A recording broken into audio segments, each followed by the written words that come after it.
जी जनाब, अब आप इसकी आवाज़ सुनिए माशाल्लाह से। देखें कितने क्रिस्पी क्रंची सिंपल दो इंग्रेडिएंट के साथ तैयार हुए। एक जैगरी हमारा और एक हमारे मखाने। ज़बरदस्त क्रंच है इसका। चलिए अब इसको बनाना स्टार्ट करते हैं। कैसे बनेगा, किस तरह तैयार होगा। अस्सलाम वालेकुम, क्या हाल है मेरी यूट्यूब फैमिली, कैसे हैं आप लोग। उम्मीद है सब खैरियत से होंगे। इसको मैं बनाऊंगी आज मोलेसेस से, जो मैं जैगरी यानी गुड़ के साथ तैयार कर लेती हूँ। इसकी कंप्लीट रेसिपी मेरे चैनल पे मौजूद है। हर टाइप का मैंने मोलेसेस बताया है, कितनी फॉर्म्स में होता है और किससे इसका ये बनेगा। तो हमने 1 कप ये ले लिया है मैंने इसका मोलेसेस का। और अब इसको मैं लो फ्लेम के ऊपर कुकिंग करूँगी। इसकी इतना कुक करना है हमें इसे कि ये देखिए अभी ये पतला है। जैसे जैसे हम इसको कुक करते चले जाएंगे ये ग्रेजुअली गाढ़ा होना शुरू हो जाएगा। और आपके साथ मैं शेयर करती चली जाऊंगी कि किस तरीके से इसे हमें चेक करना है, कितना हमें इसे कुक करना है।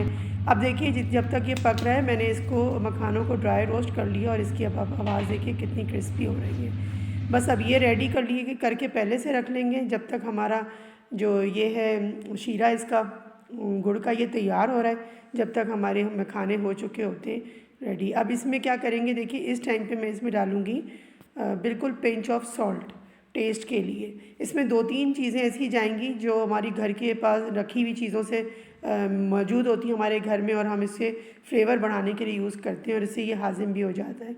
अच्छा जी, थोड़ा सा सॉल्ट डाला मैंने 1 पिंच। आपके पास जैगरी मतलब ये ज़्यादा है मोलेसेस तो आप ज़्यादा डालेंगे, टेस्ट के अकॉर्डिंग आपने इसको डालना है, एडजस्ट करना है। बहुत ज़्यादा नहीं सॉल्ट जाएगा। अब इस टाइम पे जाएगी थोड़ी सी ये सौंठ पिसी हुई, ये भी तकरीबन हम लेंगे 1/4 टीस्पून से भी कम। और सॉल्ट मैंने आप समझ लीजिए अगर टेबल स्पून में लेंगे तो 1/8 टीस्पून गया होगा। अब सौंठ से क्या होता है, खुशबू बहुत अच्छी आ जाती है और ये बहुत फ़ायदेमंद हो जाता है। एक तो हम खाने वैसे ही फ़ायदेमंद होते हैं, लेकिन इस तरह से बनाने से ये और फ़ायदेमंद हो जाता है और वे बच्चे भी शौक़ से खाते हैं। आप पॉपकॉर्न की जगह इसको बना के रखिए।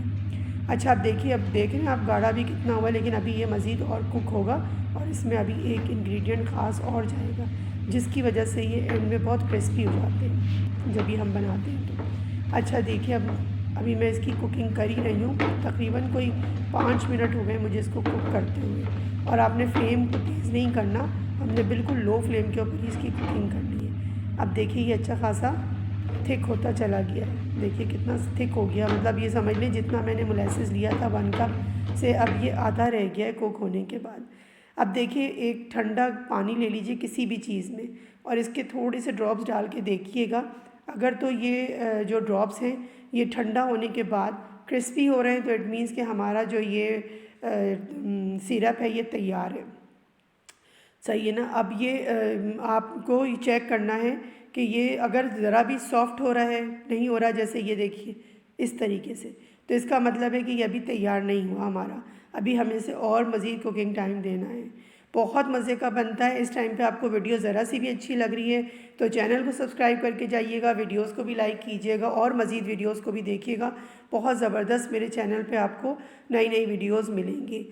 और अपने फ्रेंड्स एंड फैमिली में ज़रूर शेयर कीजिएगा ताकि जो लोग मखाने क्योंकि फीके फीके से होते नहीं खाए जाते, तो सॉल्टी हों या फिर इस तरह से बनाना चाहें तो इस तरह से भी बना के रख सकते हैं और ये काफ़ी टाइम तक ख़राब नहीं होते। अब देखिए ये थोड़ा सा भी और कुक हो गया, लेकिन इसकी चेकिंग मैंने उसी तरह से करनी है। ठंडा पानी ले लीजिए और उसमें हम ये 1-2 ड्रॉप डाल के देखेंगे। 5 मिनट लगते हैं, पूरे 5 से 6 मिनट के अंदर ये अच्छे से कुक हो जाता है। बस आपने फ्लेम नहीं बढ़ाना, फ्लेम आपने बिल्कुल जो है ना लो टू मीडियम रखना है। अब इस टाइम पे देखिए ये अच्छा सा खासी कुक हो चुका। अब इस टाइम पे हम डालेंगे 1 पिंच, क्योंकि ये बहुत क्वांटिटी कम है ना, तो 1 पिंच का बेकिंग सोडा, जो खाने वाला सोडा होता है जो हमारे घरों में अमूमन होता है, हम चने वने भिगोने के लिए यूज़ कर रहे होते हैं, ये वही सोडा है। बेकिंग पाउडर ना डालिएगा इसमें, कोशिश कीजिएगा बेकिंग सोडा ही डालें, अगर ना हो तो फिर डाल लीजिएगा। अब इस टाइम पे हम डालेंगे देसी घी का 1 टीस्पून डालिए। 1 टीस्पून से लेके 1.5 टीस्पून, इतनी क्वांटिटी में इनफ होता है। अब देखिए जैसे ही सोडा और हमने घी डाला है इसका टेक्सचर भी चेंज हो गया, ये काफ़ी थिक भी हो गया और अब थोड़ा थोड़ा पैन भी छोड़ रहा है। अब देखिए जो मैंने डाल के भिगो के रखा था ये देखिए कितना क्रिस्पी होके ये टूटा है ना। बस इसका मतलब है कि अब हमारा जो ये मिक्सचर है ये बिल्कुल रेडी है। अब इस टाइम पे क्या करेंगे कि जो मखाने हमने रोस्ट करके रखे हुए हैं, अच्छे से। बस आपने मखाने अच्छे रोस्ट करने, जितने अच्छे मखाने रोस्ट होंगे उतना ये जो है हमारा मखाना ये क्रिस्पी बनेगा।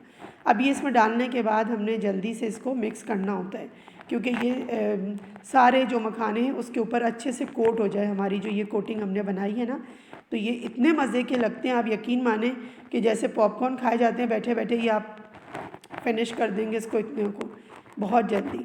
और बहुत बच्चों को भी पसंद आएंगे, बड़ों को भी आएंगे। और घर में ये बनाएं और जार में रख दीजिए। स्वीट टॉफ़ियों की जगह बच्चों को इस तरह की चीज़ें दिया करें जो हेल्दी होती है। बस जी अब रेडी हो गया। और अब हमने क्या करना है, मैंने ये अपना कटिंग बोर्ड ले लिया, आप कोई ट्रे ले लीजिए, कोई भी आपके पास ऐसी चीज़ हो।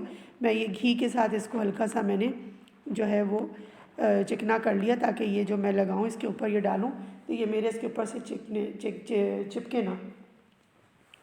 और अब इसको जल्दी जल्दी से हम फैला देंगे। तो कोई इतना बड़ा मसला नहीं होता, ये थोड़ा ठंडे होने के बाद भी, अभी आपने देखा जैसे वीडियो के शुरू में कि मैं इसको एक एक को अलग कर रही हूँ, तो ये आराम से अलग हो जाते हैं, कोई मसला नहीं होता। बस कोशिश कीजिएगा ठंडा होने के बाद हम इसको करेंगे। और बस अभी हमारा रेडी है जी जनाब। अब आप इसकी आवाज़ सुनिए, देखिए कितनी आसानी से ये अलग हो जाते हैं, कोई इशू नहीं होता। अभी तक चैनल को सब्सक्राइब नहीं किया तो जल्दी से करके जाइएगा चैनल को, और वीडियोस को भी लाइक कीजिएगा। और साइलेंट व्यूवर्स ना बने रहा करें, प्लीज़ एक अच्छा सा कमेंट दिया करें। उम्मीद है कि ये रेसिपी आपको पसंद आएगी। अल्लाह हाफ़िज़।